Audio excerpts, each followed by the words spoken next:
All right, welcome back to Fantasy Football with Mclovin, What's up, guys? the only show where we don't talk about fantasy football. So let's go right on into the news and notes. Well, let's do this. Seahawks Bennett knee out 2 to 3 weeks. Seahawks defensive end Michael Bennett will undergo arthroscopic knee surgery this week to repair cartilage and expected to be out 2 to 3 weeks. Yeah, this is going to be another big injury to that Seattle defense. They've been banged up all year. Cam Chancellor and the other Wagner and now Bennett, they've all had some injury problems. They had a tough loss, on Sunday against New Orleans, who really got up and down the field on them throughout the whole day. They still had a chance to win. I still think Seattle has a great shot at winning that division anyway, because the NFC West is so down this year. The LA Rams have really come back to earth. San Francisco's garbage, and so is Arizona. So even though these injuries are piling up, even with Russell Wilson being injured, and they really can't figure out which running back's going to stay healthy, they're still in a good spot to win the NFC West. Sources: Osweiler dealing with lack of confidence. Texans quarterback Brock Osweiler has lost his confidence and has affected his play, according to league sources.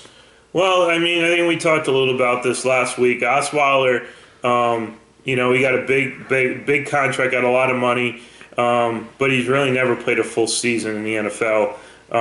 I think he's a middle of the pack type quarterback. I don't think he's great.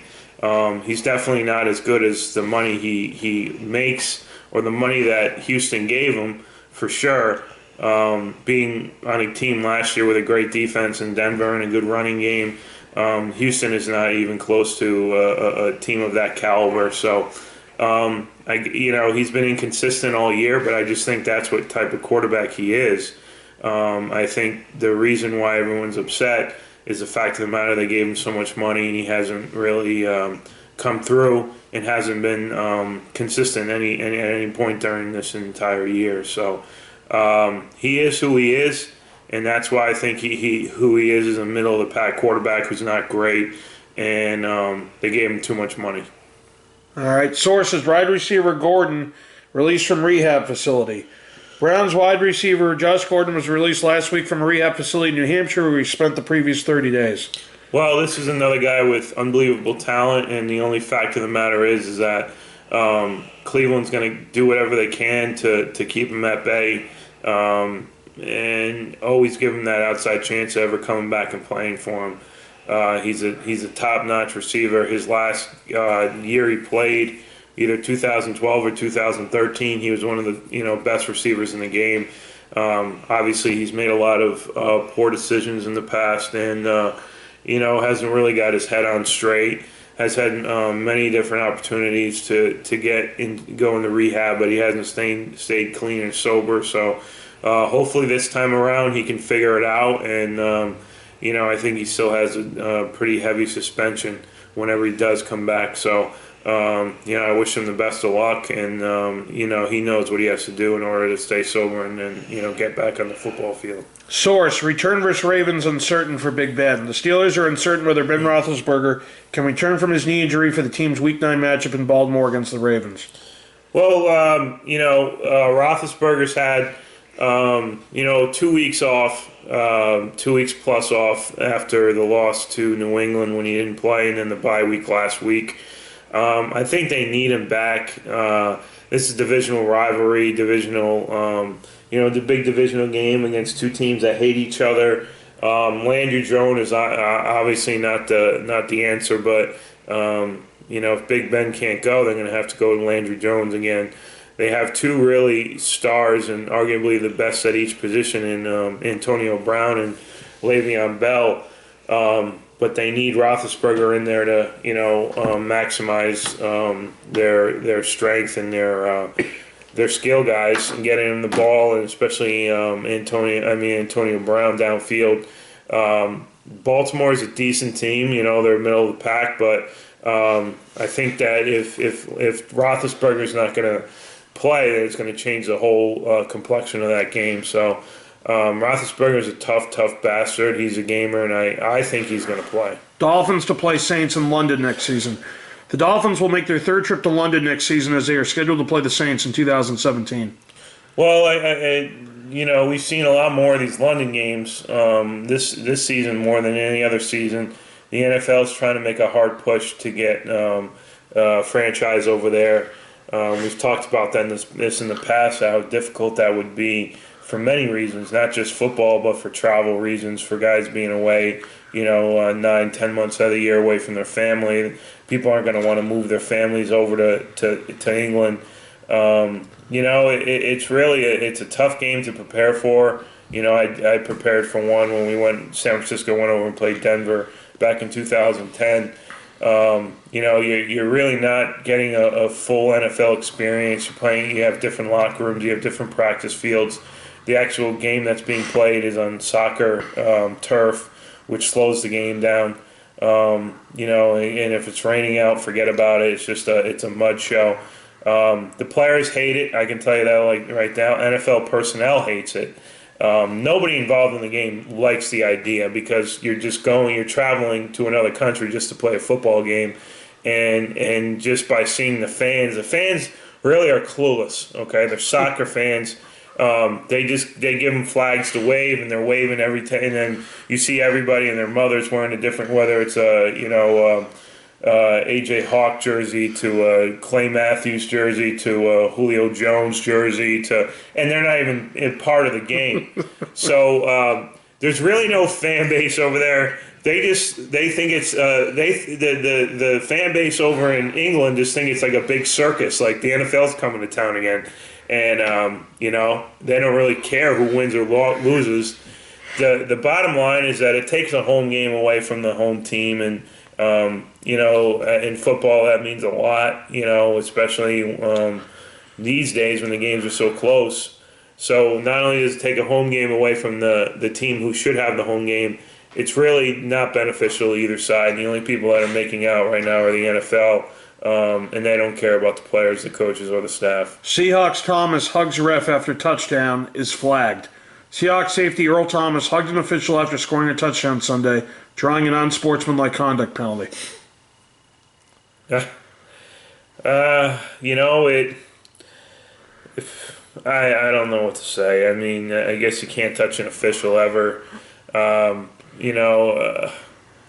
It's just, all these flags are ridiculous. It couldn't have gone against a better team. I hate Pete Carroll. I hate the Seattle Seahawks. But at the same time, I mean, there's worse things going on in football. And to get an unsportsmanlike penalty for hugging the referee, I mean, it's just like, what are we doing now? But they're going to flag you for just about everything nowadays. Gronkowski sets Patriots record for touchdowns.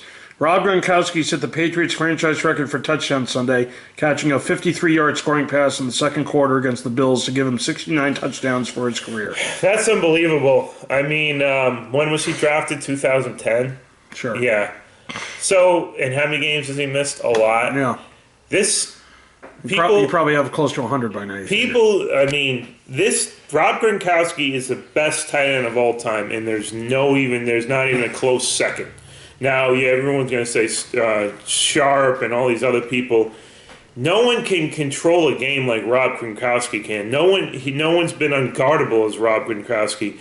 69 touchdowns in, let's say, 6 seasons. He's been, let's say 4 full years, as far as games go. That's something that's ridiculous.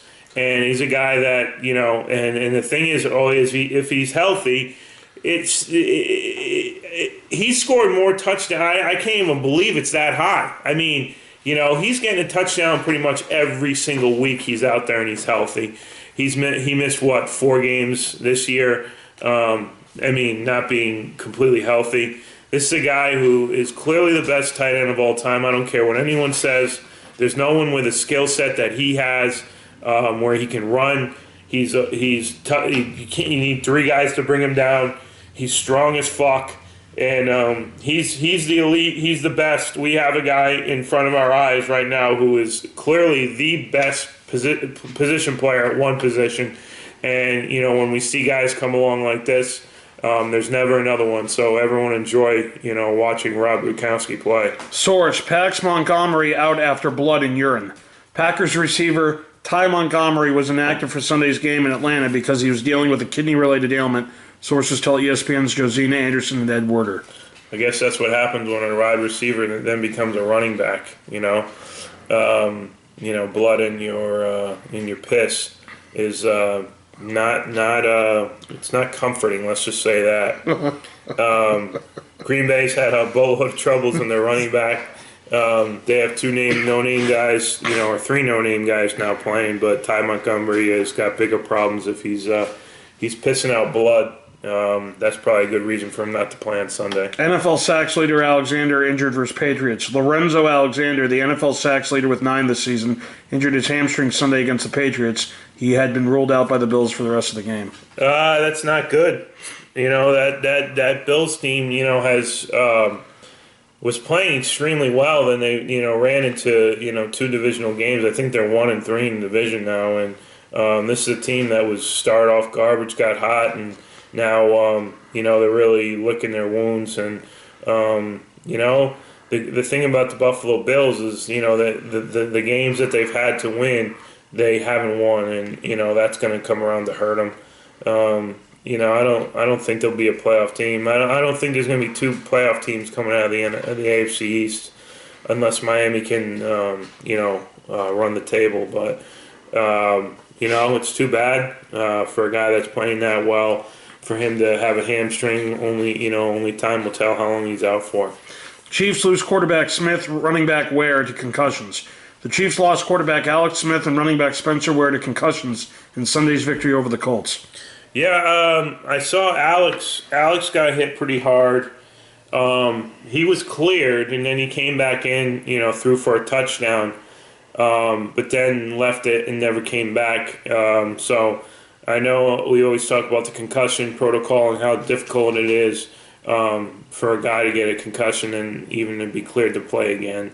They always take the utmost precaution when it comes to head injuries, and we'll see how long if they're out at all. The length of it. Alex is a solid starting quarterback. He has been for the last 4 or 5 years, ending with his last year in San Francisco and pretty much being solid for Kansas City. Gotten them to the playoffs and a divisional title.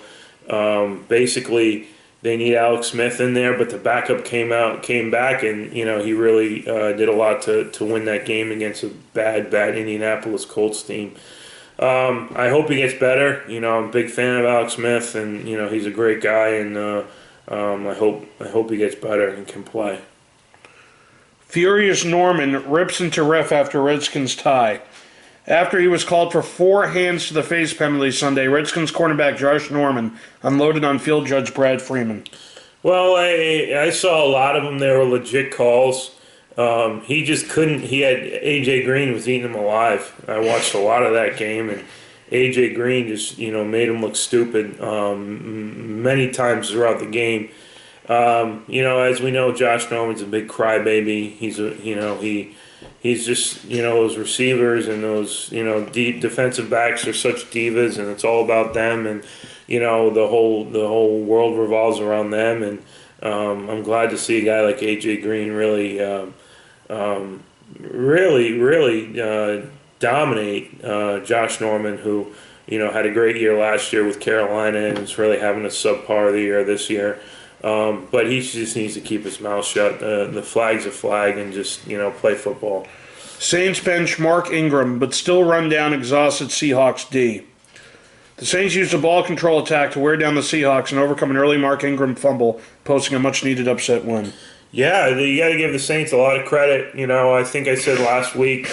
And the fact of the matter is that at home, the Saints can really score on just about any defense out there. They were down, I think 14-0, and they made a comeback. Scored some late touchdowns, and then Seattle took the lead, and then New Orleans came back and scored late again, and then held them. There was the last play of the game. A touchdown would have won the game. for Seattle, but they stopped them. So give a lot of credit to New Orleans and Drew Brees and Sean Payton. That South, NFC South is really up for grabs, and Atlanta has struggled. Carolina, even how bad they've played. I mean, they still have an outside shot. Tampa Bay is terrible, and the Saints could really sneak right in there if they continue to play as well they did against Seattle last week. Raiders said NFL mark with 23 penalties, still win. The Oakland Raiders set an NFL record Sunday by committing 23 accepted penalties in their 30-24 victory over the Tampa Bay Buccaneers. Yeah, that's insane. And I don't think the second place is that. I think they really they demolished that record. 23 penalties is a lot of penalties in one game, especially for one team. It's really, penalties come down to mental toughness. Penalties come down to, being, knowing what's going on, knowing the playbook, not doing something stupid after the play. Really, it all comes down to mentality and mental toughness, and making sure that, you're doing the right things. And obviously, it's not, they're not being coached on them, but a team like the Raiders, everyone's like, oh, they should have the most penalties, but I think they're 5-0 on the road right now. They have a big game coming up this week against Denver. I think we can all agree that if they had 23 more penalties against Denver, they're probably not going to win that game. But since they were playing such a poor Tampa Bay team, they were able to get away with it, and we'll see what happens, but Oakland's definitely a team to be reckoned with. Broncos defensive coordinator Phillips out of hospital after scary hit. Broncos defensive coordinator Wade Phillips was released from a Denver area hospital Sunday night after being taken from the sideline on a backboard during the Broncos' 27-19 win over the Charger. Yeah, Wade Phillips is no spring chicken. Let's just say that. When he went down hard. Don Zimmer hard. Yes, and they thought he had a concussion or something like that, but Denver still held on to that game, and I think for what it's worth, Wade Phillips has done a hell of a job in Denver since he's been there as defensive coordinator. Clearly, his defense was the reason why they won the Super Bowl last year, beating Tom Brady and really giving hell to Carolina and Cam Newton.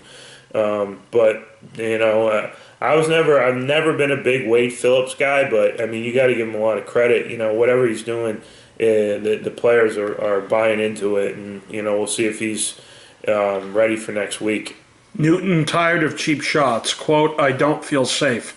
After the Carolina Panthers win on Sunday, quarterback Cam Newton said he plans to take his grievance with no calls on late hits to Commissioner Roger Goodell. And he did. I guess they did have a meeting, but I really hate Cam Newton. This is a guy who's a piece of shit, and now he now falls into my category, of the Odell Beckhams and the Vontaze Burficts and the Pac-Man Jones and all these idiots. Last year he was on top of the world. Well, they 15-1, and he was doing his thing, and he was dancing like a, I can't say the word on the camera, but he loves life, loving himself. He was getting all the accolades. He was MVP. He was jumping around. He had his stupid hat on and the stupid suits. And now they're losing, and wah, I get hit too much. Wah. He's such a prima donna that he's just complaining because he sucks and the team sucks, and it's got to be somebody else's fault. This guy is a child. He's a bad person for kids to look up to. Last year's Super Bowl, he played like dog shit. The team, and then he was really an asshole when it came to dealing with the press after. He didn't do the full time. He didn't say anything. Now all he's doing is complaining. So I hate this guy with a passion. I hate Cam Newton. He's an ultimate piece of shit. He needs to shut his mouth and play the game of football. He knows what he signed up for. If you get hit, you get hit. I didn't hear him whining and crying last year when they were 15-1. So I'm sick of Cam Newton. I hate him. Not Aaron Rodgers' fault this time. Packers D gives up lead and loss to Falcons. There's no need to blame Aaron Rodgers for Sunday's loss to the Falcons, as the Packers' defense was the main culprit by wilting late. Yeah, but they're a team. I mean, you can't really, it doesn't mean anything saying, oh, it wasn't, Aaron Rodgers' fault. It's still a team. It's still a loss. I think you got to give credit to Atlanta and Matt Ryan. He's done a hell of a job, especially in the fourth quarter with game-winning drives. I know he had 2 or 3 of them against us when I was in San Francisco. But Aaron Rodgers clearly played well. He played better. He actually finally got Jordy Nelson into the mix. But it really is. You can't make a comment that said, they lost the game and Aaron Rodgers wasn't his fault, so stupid. Cornerback Sherman sounds off on, quote, egregious officiating. The Seahawks were flagged 11 times in Sunday's loss, while the Saints were penalized just twice, prompting Seattle cornerback Richard Sherman to say the discrepancy was, quote, pretty egregious. He's another piece of shit. This is the type of guy who is all in your face and jumping around and all these antics when he's doing well, but then when the team loses, now it's the referee's fault. They threw too many flags. I mean, you can't have it both ways. And, unfortunately, media is everywhere. And, if there's someone that will listen, he'll talk and, write an article about it. But Richard Sherman is a piece of shit. He plays on a piece of shit team with a piece of shit head coach. Piece of shit. All those guys, they're either taking steroids or they're yelling at the refs. Richard Sherman, I wish he would shut up, but that's never going to happen because it's not in his DNA. So, we'll just move on. Falcons Reed, quote, no excuse for late game mistake. Falcons defensive end Brooks Reed acknowledged that his failure to hustle off the field, quote, could have cost Atlanta the game Sunday as his crucial fourth quarter penalty ultimately led to a Packers touchdown. Yeah, I was watching this, and originally they were short on the third down, and they were challenging the spot. And then all of a sudden, someone saw that they had 12 guys on the field, and this defender who was not sprinting off the field, Aaron Rodgers looked over and saw that he was still in the field and snapped the ball. And it was determined there were 12 men on the field, and Rodgers ended up scoring and then getting a 2-point conversion. And, the guy was bailed out by the fact that Atlanta came back and won the game. But, that's heads up. I mean, that's just something you're taught when you're a kid. Just, you always sprint off the field. And, it almost came back to burn him. Prescott to start at quarterback versus Browns, says Jerry. Dak Prescott will be the Cowboys' starting quarterback next week in Cleveland as regular starter Tony Romo, with his back, is, quote, not ready to play, according to Dallas owner Jerry Jones. Well, I'm sure he's ready to play. They just don't want to make it a controversy. As far as I'm concerned, Prescott should be the quarterback for the rest of the year. I think Tony Romo is a good enough teammate where he's not going to make a big deal about being the backup. As long as the team's winning, I think he buys into it. And God forbid if Dak goes down, then you have a Pro Bowl quarterback coming in off the bench. So I think Dallas is in a great spot right now. They're really a great team, and they were handed a victory on Sunday, and basically took it and ran with it, and they won the game. So I think Dak's the offensive line and the running game and Witten's got a whole new life, Fountain of Youth, and Des Bryant. All these guys are playing at a high level. The defense is, is good, average to good, but still good enough to win football games. And I think, it's Dak's job, and it should be. Cowboys safety Church fractures right arm and win. Cowboys safety Barry Church fractured his right forearm in Sunday's win, and the source said cornerback Morris Claiborne suffered a possible sports hernia in the fourth quarter. That's not good. 2 key parts to that defense. But the way Dallas things have turned out for Dallas, they've the ball's rolling their way this entire year, and even with injuries, they still figure out a way to win games on Sunday. So injuries are not going to help, but at the same time, I think that everyone's on board with this team, and they'll figure out a way to win. 7-time Pro Bowl wide receiver Andre Johnson retires. Titans wide receiver Andre Johnson is retiring. The 35-year-old made his legacy with the Texans, where he is by far the franchise leader in receiving yards and receptions. Yeah, when this guy was in his prime, he was unguardable. Everything that was thrown up there, he was leading the league in receiving yards and touchdowns, and really, he hit he hit the wall hard and really never was the same receiver. He was with the Titans last year. I think he was with the Colts, and it's not really news to me.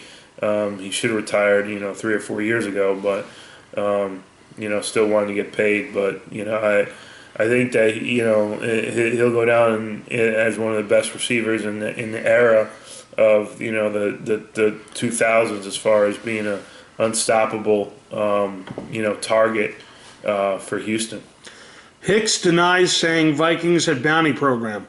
Artist Hicks has denied telling the author of a new Brett Favre book that the Minnesota Vikings ran a bounty program involving coaches in 2008 and 09. So what happened? Artist Hicks has denied telling the author of a new Brett Favre book that the Minnesota Vikings ran a bounty program involving coaches in 2008 and 09. Well, if he's talking about it, maybe something like that happened. I can't really comment on it because I don't know much about it. Betting action on football games down in 2016. According to Nevada Gaming Control numbers released last week, $308.5 million was wagered on football, both pro and college, in September, a year-over-year decrease of nearly $6 million. Well, I think it has to do with the ratings, being down as well. You would then foresee the betting being down, but I think in Vegas, $6 million is really not a lot of money. To a lot of people it is, and it should be to a lot of people, but not in Vegas. So I think it's a direct reflection on the TV ratings being down. Sources: cornerback Claiborne hernia facing surgery. Cowboys cornerback Morris Claiborne is facing a prolonged absence because of a sports hernia suffered in Sunday's overtime victory against the Eagles, according to sources. Yeah, we just talked a little about that. Sports hernia is, hurt. I know he's a very influential part to that defense, and we'll see how long he's out for, but it's definitely something that's going to hurt the Cowboys. Patriots trade linebacker Collins to Browns. The New England Patriots have traded linebacker Jamie Collins to the Cleveland Browns for a draft pick. Well, being in New England, I heard all different shapes and sizes about this deal. Apparently, he wasn't buying into Bill Belichick's system on defense, and he was doing pretty much whatever he wanted. And if someone doesn't listen to Belichick, the whole do your job thing, then he just got rid of him. And the fact of the matter is that no matter who he went to, they were going to get a third round compensatory pick. I think what they knew that even if they kept him for the entire year and he re-signed anywhere, they were still going to get that third round pick. So in turn, they went and they helped out. He helped out his buddy and the GM of Cleveland and made a deal, and they get the third round pick from Cleveland instead of letting him hit the market at the end of the year, which I still think he will. I don't think he'll re-sign with the Browns, but I think they shipped him for many different reasons. A lot that we don't have access to, but definitely, if Bill liked the guy, he'd still be on the team. That's basically what it comes down to. And this is a top-notch guy, and a guy there, and earlier, as far as what his value to his linebacker position and how effective he was.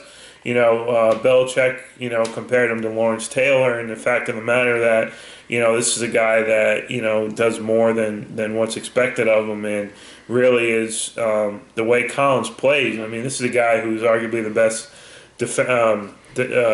linebacker as far as pass in pass situations. He can do a lot. He can go sideline to sideline, and just the fact of the matter that, if you're going to challenge Bill Belichick's ego and not do what he says, and the bottom line is he'll be shipped out. Cards Veldheer to IR. Matthew out 3 to 6 weeks. Cardinals left tackle Jared Veldheer will be placed on injured reserve with a torn triceps, and safety Tyrann Mathieu will miss 3 to 6 weeks with a partial shoulder dislocation. I think that, the Cardinals are just done. I just think that the little run that they had is over. the ages have crept up, and Carson Palmer, I think Larry Fitzgerald, all these injuries to their receivers, and then the Honey Badger being out 6 weeks, and I just think that the time has come, and they need to restart and reset everybody and get rid of all the elder parts of their roster. Eagles coach unhappy with Aguilar's comments. Nelson Aguilar's comments at his key drop in Sunday's loss to the Cowboys was, quote, nothing. Disappointed Eagles coach Doug Peterson, who addressed the comments Monday. Yeah, Nelson Aguilar is a shithead.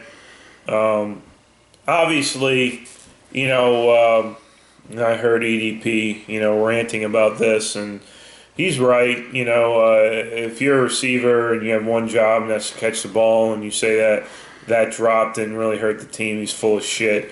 The media did an effective job of getting these idiots to speak on something just so it's a big deal. Nelson Aguilar is really not that good of a player. He's terrible.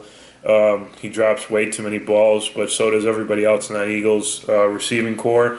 And, he just needs to keep his mouth shut. That's the bottom line.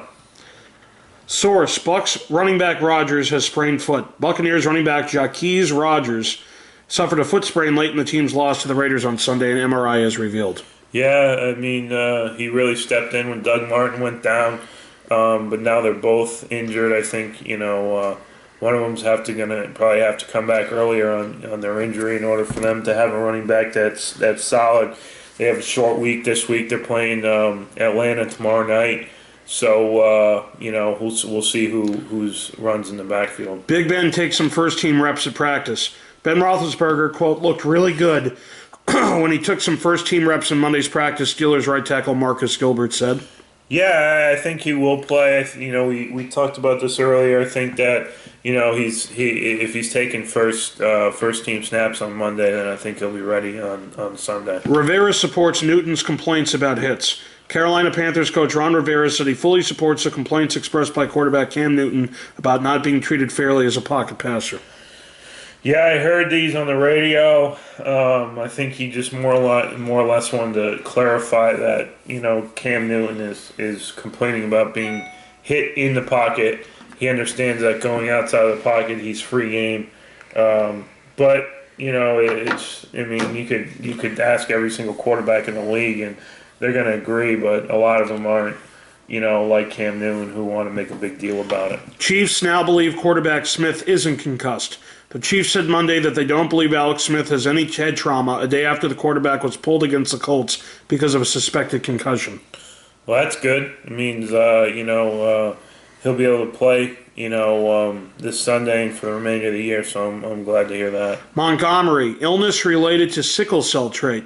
Ty Montgomery told reporters Monday that the illness that kept him out of Sunday's game against the Falcons was related to sickle cell trait. And he was pissing blood, right? Yeah. Yeah, it's not good for anybody. Steelers, Gilbert to Cam. Quote, stop complaining. Yeah. Pittsburgh Steelers right tackle Marcus Gilbert said he doesn't understand reigning MVP Cam Newton's complaints about cheap shots when Newton delivers his own hits to opposing defenders. Correct. He's a dirty player. He's an idiot. He's a hothead, and, I wish he would never played football again. Packers cut running back Davis 2 weeks after acquiring him. The Packers released Niall Davis on Monday, less than 2 weeks after acquiring him in a trade with Kansas City to bolster Green Bay's injury-depleted backfield. Well, he played sparingly. I know he was receiving kicks, but I guess he wasn't getting the job done, so they put him on the street. Fitzpatrick blames self for Jets' offensive woes. Ryan Fitzpatrick put the blame on himself for the Jets' offensive woes and said the Jets' expectation for the rest of the season must be to win every game. Well, it has to be, and I'm glad that Fitzpatrick is finally taking the credit for the losses, or taking the ownership or whatever you want to say about it. But he really is digressed as far as being a quarterback this year. He's only got one target really in Brandon Marshall, but they got Forte involved again, and he had another big game, and I've been saying that the whole entire year. As long as Forte is involved, they're going to win football games. They're fortunate they were playing a dog shit team in the Browns, so we'll see what happens. I mean, they have to really bear down and win their games for the rest of the year. Arians told replay was down on fumble non-review. Cardinals coach Bruce Arians said officials didn't review the Carson Palmer fumble that led to a Panthers touchdown early in Sunday's game because the replay system malfunctioned. I've never heard something like that. I've never heard the replay malfunctioning, so I don't know what to say about that. Probably some shenanigans going on with Carolina. Falcons Tam with the shoulder out Thursday versus Bucks. Falcons rookie Austin Hooper will replace injured Jacob Tam as the primary tight end for Atlanta on Thursday night at Tampa Bay. Tammy's been been solid, but this kid Hooper's pretty good, so we'll see what he can do. Jim Kelly calls Brady greatest quarterback in NFL history. Hall of Fame quarterback Jim Kelly has no qualms saying that Tom Brady of the Bills' rival Patriots is the best quarterback of all time. And he would be correct. Attorney urges end to NFL's Elliott abuse probe. Ezekiel Elliott's attorney has issued a statement directed at NFL investigators urging them to end a 6-week-long probe about an abuse claim made against the Cowboys rookie running back. I hope he's guilty.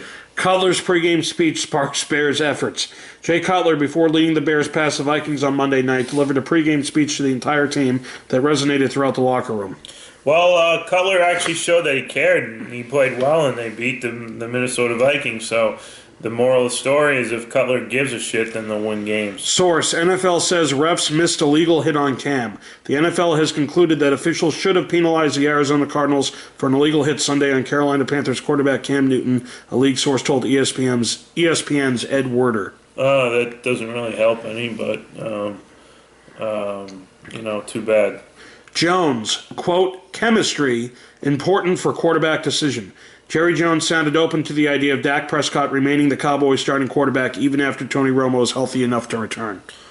I think he's smart. Jerry Jones, for once, is listening to the team and chemistry and not breaking up something that's put them in first place. And so I think that he made the right decision, and I still think they'll be a team to be reckoned with for the rest of the year. Tomlin says Big Ben has chance to play Sunday. Ben Roethlisberger, quote, could have a chance to play Sunday based on how he practices this week, Steelers coach Mike Tomlin said. Yeah, once again, I think he's going to play. Lions acquire corner Banks and trade with Bucks. The Lions traded a conditional 7th-round draft pick in 2018 to the Tampa Bay Buccaneers for cornerback Jonathan Banks. Don't know much about him, but apparently there's a need there for him. Eagles Huff arrested on firearm pot charges. Eagles wide receiver Josh Huff has been arrested for possession of marijuana and a firearm. That's not good. Jackson, latest player to question Jaguars fans. Defensive tackle Malik Jackson has said he felt there weren't enough Jacksonville fans at Everbank Stadium for a game against Oakland on October 23rd and that the ones who were there weren't very loud. It's Jacksonville. Bengals Lewis, okay with OT, NCAA rules hokey. Quote hokey. Cincinnati Bengals coach Marvin Lewis isn't a favor of changing the NFL's overtime rules even after his team played the Washington Redskins to a 27-27 draw on Sunday. I agree. I think that I'm not a big fan of the college football overtime rules, mainly because it changes. Overtime is different from the way the game has been played all game long, meaning they change the rules when it goes into overtime. Is it more exciting for the fans? Yes. But I don't think the game should be changed in any sort of way for overtime, and that's why the NFL is what it is. And unfortunately, there are ties. I think they should figure out something to do with the ties, but that's why we have a competition committee, and that's what their job is to do. Spiller in, Davis now out for Jets, source says. The Jets' deal with Niall Davis was short-lived. He will be waived Wednesday after the team agreed to a deal with fellow running back C.J. Spiller, a source said. C.J. Spiller's been a guy that's bounced around from team to team, and we'll see if he has any success with Green Bay. Source, Chiefs placed Charles on injured reserve. Running back Jamal Charles has been placed on IR by the Chiefs and will have a follow-up procedure on his knee Wednesday, sources told ESPN. Yeah, this is a guy who hasn't been healthy in the last 2 years and really has been forcing it, and obviously, he's been playing. He's played, but he hasn't been 100%, which hurts him and then hurts the team. Redskins left tackle Williams suspended 4 games. The Redskins will be without left tackle Trent Williams for the next 4 games after he's suspended for violating the NFL substance abuse policy. Yeah, this is a guy that was drafted, I think 1 or 2 or 3 overall. They call him Silverback, Trent Silverback Williams. He's a beast. He's, a really good left tackle, but you can't cheat, you can't break the rules, and if you do, you lose a fourth of your season. Randy Moss remembers trade to Patriots. Quote, I was hyped. Quote, I got a phone call and it was Bill Belichick. I thought it was a friend or somebody playing with my phone. I actually cussed him out. That's awesome. Good. Randy Moss years in New England were some good times, Source, Cam talks to commission about quarterback hits. Cam Newton spoke to NFL Commissioner Roger Goodell on Tuesday about hits he has taken while in the pocket. Yeah, I mean, Cam got what he wanted, just like every other time. He got his little meeting with Goodell, but we'll see if there's anything that's changed. Lions Levy raises $30,000 to fund rape kit tests. Lions linebacker DeAndre Levy raised more than $30,000 for the Enough Said program to test forgotten rape kits. Good for him. Standing tall, Big Ben can't change his style. Steelers quarterback Ben Roethlisberger plans to continue standing in the pocket and taking hits. Quote, I can't get myself to change, he said. No, he's a beast. He's a tree. Eagles wide receiver Huff available to play despite arrest. Eagles wide receiver Josh Huff will be available to play Sunday against the Giants despite his arrest Tuesday, Coach Doug Peterson said. They need him. Don't look now, but Derek Carr should be an NFL MVP candidate. Absolutely. It is time to consider Derek Carr a candidate for the MVP award after he threw for a franchise record 513 yards and the winning touchdown in OT. He's played extremely well, much better than what his brother was, but I definitely agree that he's in the running for an MVP. Lions Bryant suspended for a second time in 2016. The Lions' Armonte Bryant was suspended 3 games for violating the substance abuse policy, his second suspension this season. Yeah, it's not good. Russell Wilson, Sierra dressed up as Barack Obama, Hillary Clinton. Last year, Russell Wilson and Sierra dressed up as Batman and Catwoman. This year, they had a political perspective. I don't care. Harvin unretires to join Bills, Williams to IR. Wide receiver Percy Harvin is coming out of retirement to sign with the Bills for the remainder of the season, while safety Aaron Williams was put on IR. That's why, unfortunately, retirement is more of a joke now than Percy Harvin's an idiot, but we'll see what he can add. Trent Williams lets Redskins down with second suspension.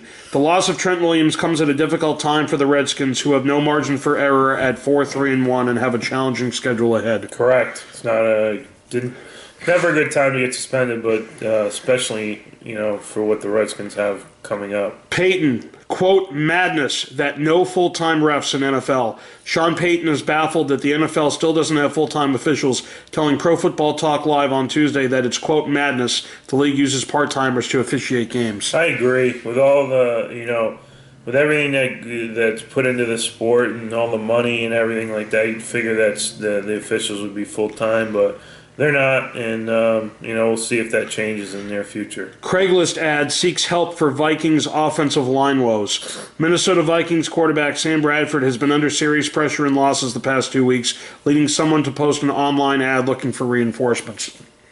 Too much time on your hands. Colin Kaepernick points to, quote, different factors in his struggles. The 49ers offense has remained largely stagnant since the team turned to Colin Kaepernick as its starter more than 2 weeks ago. He's terrible. Jets star Darrelle Revis is declining before our eyes, and it's not pretty. Proof that Darrelle Revis is no longer a shutdown CB came Sunday when he had perhaps his worst career game, allowing 122 receiving yards to the Browns. Yeah, he's definitely not the same guy, for sure, but he's still getting paid the same money, and that's all he cares about. Chiefs have nothing to fear with Nick Foles at quarterback. Nick Foles will start for the Chiefs Sunday when they face the Jacksonville Jaguars. The transition should be seamless. Yeah, he stepped in and did a great job, with Alex being down. So I think they're just going to continue to, give him confidence and, help them win football games. Rams defensive end William Hayes. Cam Newton needs to slide faster. William Hayes offered advice to Cam Newton, who has voiced his displeasure with the NFL concerning defenders not getting flagged for hitting him late. He's a crybaby. Okay, and that is it. Let's go to the standings. Last week, the standings, let me just go right on into this. Let's see what we got. So, yes to anything that is cool, awesome, went 7-5-1. CV Gun went 8-4-1. Thomas Edward Patrick Brady Jr. went 7-5-1, and Vadix went 3-9-1. Vadix, you get the oh my god quote of the week. 3-9-1 is not pretty. Terrible. Okay. Now, between me and Mclovin here, I went 7-5-1. Mclovin went 8-4-1. So nobody beats anybody this week. So the standings are as follows. In first place, we have Thomas Edward Patrick Brady Jr. at 73-44-2. In second place, we have Yes to Anything That Is Cool Awesome, 69-48-2. He is 4 games behind. In third place, we have CV Gunn at 67-50-2, 6 games behind. And in last place, we have Vadix, 59-58-2. He is 14 games out. I believe, if I've done my math right, yeah. And then between me and Mclovin, the big ticket, I don't know what happened to him. He's disappeared out of nowhere. He didn't put in his picks last week, and so we don't know what happened to him, but best of luck to the big ticket. But so Mclovin went 8-4-1. He is 74-43-2. He is a game ahead of Thomas Edward Patrick Brady Jr. for the overall lead. And then I am 68-49-2. I am 6 games behind Mclovin. Mclovin against the spread last week. 7-6. 7-6. So better than 7-8 the previous week. Yep. But he is still at 60% for the year. Correct. So you can't really shake your stick at that. No. So let's go right on into the spread this week. Okay. We have the Falcons in Tampa Thursday night. Atlanta on the road, favored by 4. I'm taking the Falcons minus the 4. I think with their offense against a terrible Tampa Bay team who's down on their running back, they're hurt in the backfield. I think Atlanta will win by 7 to 10 points. I think, but Freeman's down for Atlanta, so that's definitely going to hurt Atlanta. But they still have Julio Jones, they still have Matt Ryan, and I think they'll win that game by 7 points. So take Atlanta minus the 4. So before we go into this, I forgot it is the halfway point of the season. Sure. So in the AFC East, we have the New England Patriots in first at 7-1-0. Second place, Buffalo Bills at 4-4-0. Third place, Miami at 3-4-0. Last place, Jets 3-5-0. In the AFC North, Pittsburgh Steelers in first at 4-3. Second place, Cincinnati 3-4-1. Third place, Baltimore 3-4. And Cleveland in last 0-8. AFC South, Houston in first at 5-3. Second place, Tennessee 4-4. Third place, Indianapolis 3-5. Last place, Jacksonville 2-5. In the AFC West, first place, tied for first, we have the Oakland Raiders and Denver Broncos at 6-2. A half game out in third, Kansas City 5-2, and then last, San Diego 3-5. So the AFC, you got the Pats, who are definitely going to make the playoffs.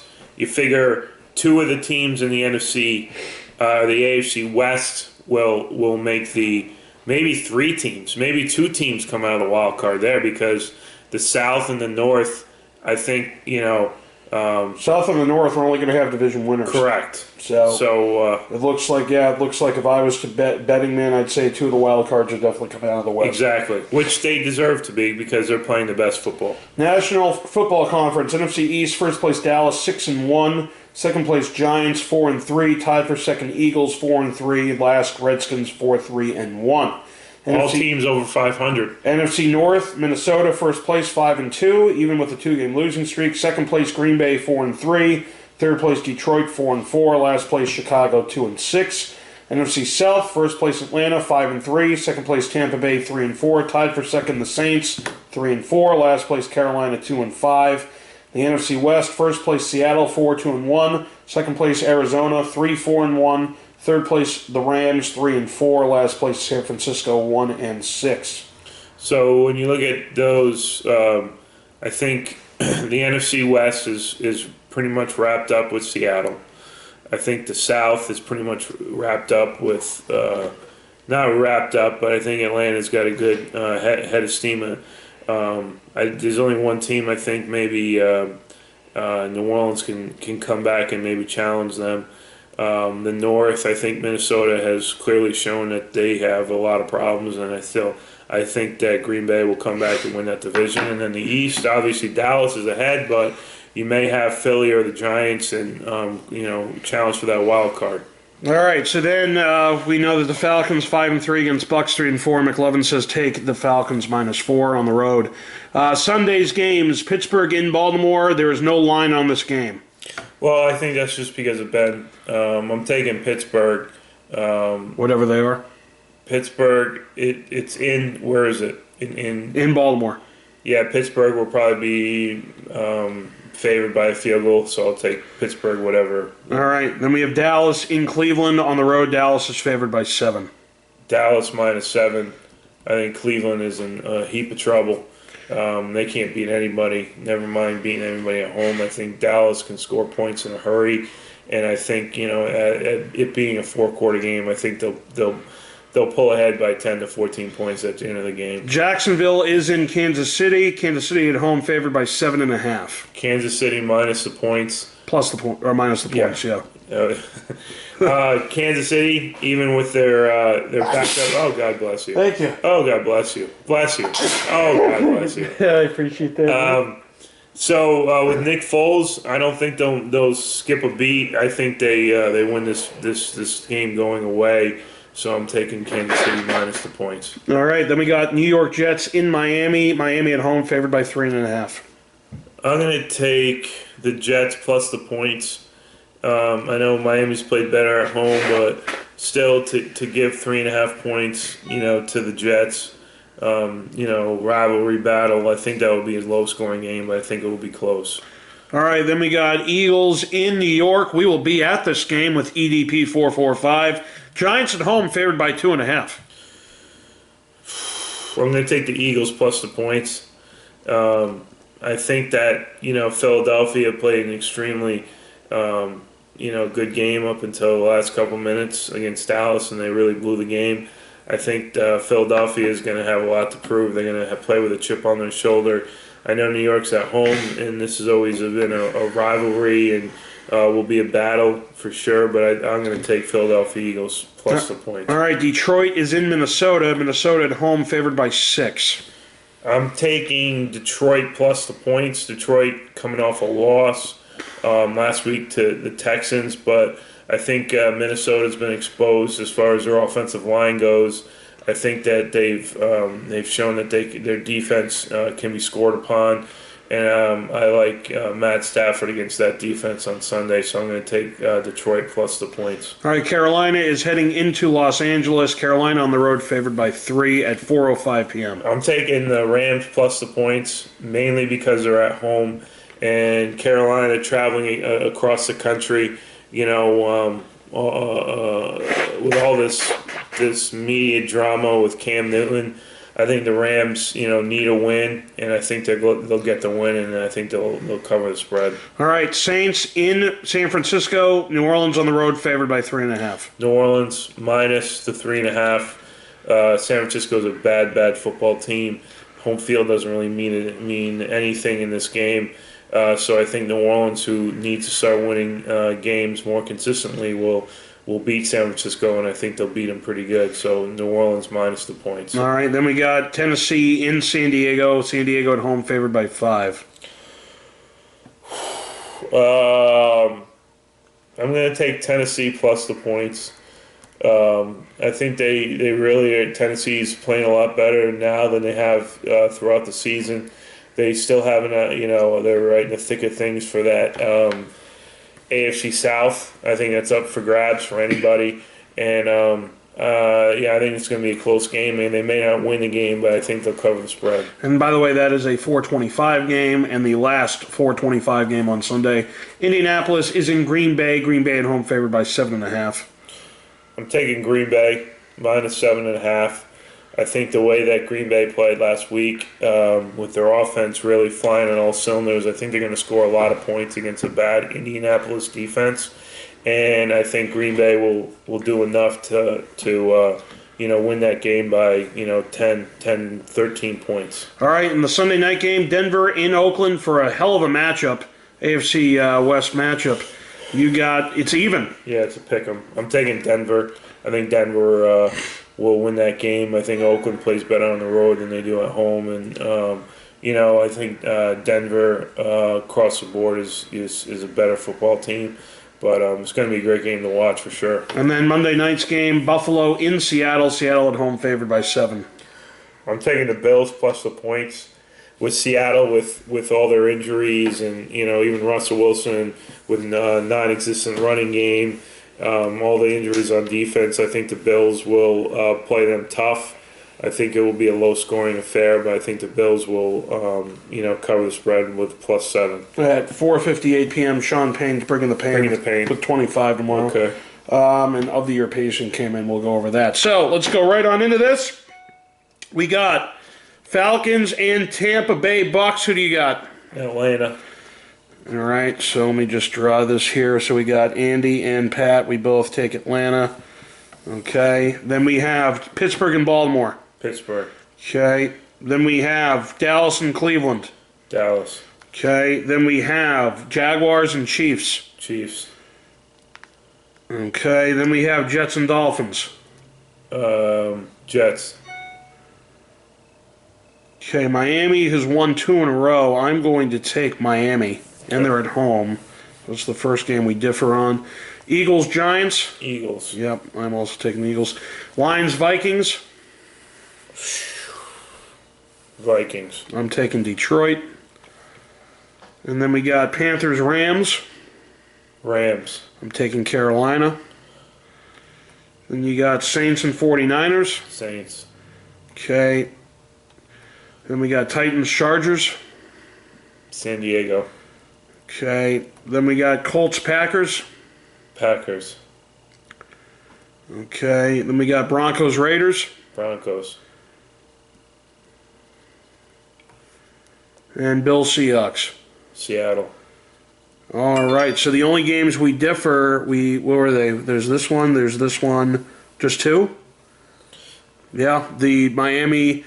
I'm picking. You're picking the Vikings. Who am I taking?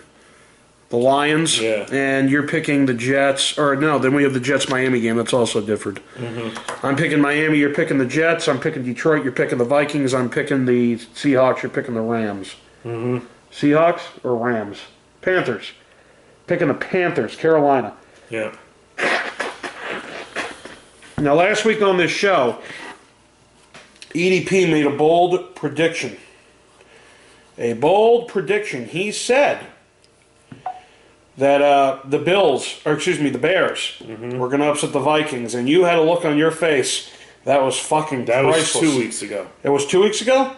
When he picked the Bears to beat the Packers. Oh, is that what it was? Yeah. Oh, who did he pick last week? He did the same thing. Oh, he did. He's Bears versus... So, okay. So it wasn't as shocking as... Sure. Oh, the Bears and Packers. That was that was the look that you had. Okay. Okay, that makes sense. So let's see what we got going on here. EDP445. I can't wait to hang out with him this coming Sunday with the Giants and Eagles game. That should be a fun time. We're going to be representing East Rutherford, New Jersey. Johnny Rutherford. Johnny East Rutherford.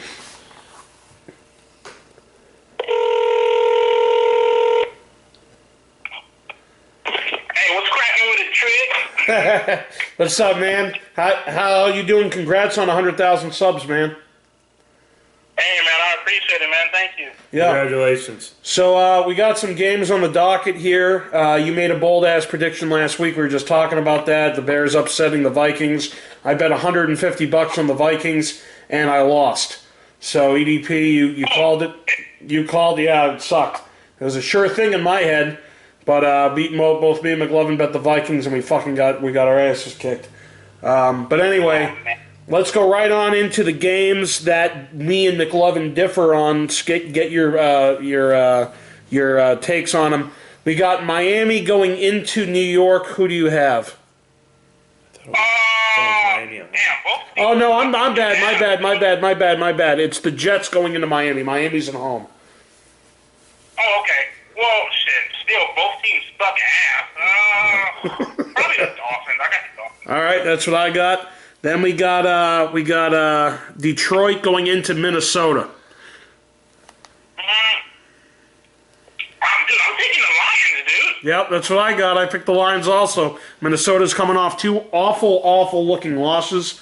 I don't know what the fuck's going on over there, but Detroit's, they have an explosive offense if they're clicking. So, all right. Then we got Carolina going into Los Angeles. Oh shit. Dude, I got the Panthers, dude. I think the Panthers, even regardless if they started off 1-5, it's their time to rise, dude. Like I got Carolina. All right, so me and you, we're right on all 3. Mclovin's not too happy with that, but then he looked at me and he said, "Who always wins?" Because he's ahead of me for the year in picks. So here's the thing: upset of the week. Do you have any upsets of the week for us? Upset of the week, I got the Raiders over the Broncos. Okay. Yeah, that's a pretty good deal, man. I could easily see Oakland winning the game. With I think Oakland has a more explosive offense than Denver does. Though Denver's defense is obviously better than Oakland's defense, but Denver's offense is sometimes anemic. So it's going to be interesting. It's going to be a good fucking game, though. And the good news is we're going to see you Sunday, man, for the Eagles-Giants game. It's going to be a good time. We're excited. So, absolutely. For the first time in almost 25 years, the Raiders will go 7-2. All right, man. Dude, that fucking Giants game, dude. Like, hey, real shit. So the homie, he's all like, he sits over in that section, right? And he said, that's where all the crazy ass diehard Giant fans be at, dude. So if we lose, fuck, man, get me the fuck out of that damn stadium, dude. Don't worry, we actually have the Eagles winning this. I don't see the Eagles not winning this game, and the reason I say that is because the Giants have... Listen, here's the thing. The Giants have won... I think 2 of the games they won were just by luck and stupid plays by the opposing team. I don't see New York's offense doing much of anything. I really don't. I think Dallas is a much better offense than the Giants do. I think the Eagles' defense will be able to contain the Giants' offense, and Josh Huff will be playing... Not that it's not like, you got fucking a really good receiver coming back, but at least he's going to be there after his arrest. Yeah. So I see the Eagles. I see the Eagles winning. It's going to be a close game. I see the Eagles winning by 3 to 5 points. Me too. I don't have any confidence in my fucking team, dude. Like, I just fucking don't anymore, man. Like, this team fucking sucks dick, man. Like, I don't know, man. I think I see this game ending up in a fucking tie. Probably will. All right, man. So it's going to be good shit. We're going to see you on Saturday. We're going to go out to dinner. We're going to do it big. And then Sunday's game day. It should be a good time, man. I look forward to seeing you. It's going to be good shit. Hey, man, I look forward to coming, man. I love traveling on air. Besides when they fucking crash, so fuck that shit. All right, dog. I'll see you soon. See you Saturday, man. All right, man. I'll see you guys then, man. All right, man. Later. All right, man. Appreciate it. Thanks. All right, it's EDP445 coming at you with his upset of the week and picks. Anything else? This is an exciting time for us. Going to an Eagles-Giants game with EDP is going to be some good shit. It's going to be some good time. It's going to be fucking crazy. It's for the ride with these two. Yeah, it's going to be crazy as hell. Big Kev, it's Big Kev. Shout out to my dad. He's always watching. Big game tonight, Game 7. World Series. We'll see. This is what we all hope for as baseball fans for the every single year, and I know he'll be excited to watch the game. So I get the Cubs. I think the Cubs will win tonight and bring that championship back to Chicago. But we'll see. It's going to be interesting, man. Game 7, bottom of the 9th for the World Series. 2-on, 2 or bases full, 3-2 count. Down 3. Yeah. That's the ultimate fucking scenario. Yeah. Imagine if that were to happen. And he hit a grand slam. He hit a grand slam to win the World Series. Madison Russell, he hit one last night. Well, no. Well, they're going to be in Cleveland, so it'd be the bottom of the 9th for them. Correct. Yeah, so I mean, we'll but see what imagine, happens. has that ever happened? Probably never happened. Win a Grand World Slam to win Series? the World Series? No. That's the odds of that happening have a better chance of turning into a woman than that happening, probably. Well, All right, folks. we're done. We'll see you next. We'll see you next week. And tomorrow we got Scratch Ticket Thursday. See you then.